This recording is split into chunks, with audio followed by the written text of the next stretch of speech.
এর পাশাপাশি বোন যেটি জানতে চেয়েছেন যে সন্তান না হওয়ার জন্য আপনাকে বিভিন্ন আমলের কথা বলেন, বিভিন্ন আমল আপনি করতে পারেন। কোরআনে কারিমে বিভিন্ন আয়াত আছে যে আয়াতগুলো আমল করার মাধ্যমে, পাঠ করার মাধ্যমে, সেগুলো পড়ে পানিতে ফু দিয়ে খাওয়ার মাধ্যমে বিভিন্নভাবে সন্তান আল্লাহ তাআলা দান করেছেন।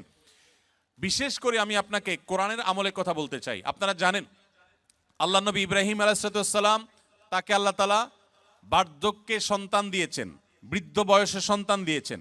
আল্লাহর আরেক নবী জাকারিয়া আলাইহিসসালামকে আল্লাহ তাআলা বৃদ্ধ বয়সে সন্তান দিয়েছেন, যে বয়সে সন্তানের আশাই তারা ছেড়ে দিয়েছিলেন, নিরাশ হয়ে গেছেন যে এই বয়সে সন্তান হবে না। ঠিক তখন আল্লাহ তাআলা অলৌকিকভাবে সন্তান দিয়েছেন। তারা আল্লাহর কাছে সন্তান চেয়ে দোয়া করেছেন। সেই দোয়াগুলো আপনিও করতে পারেন, স্বামী স্ত্রী উভয় নিয়মিত করতে পারেন।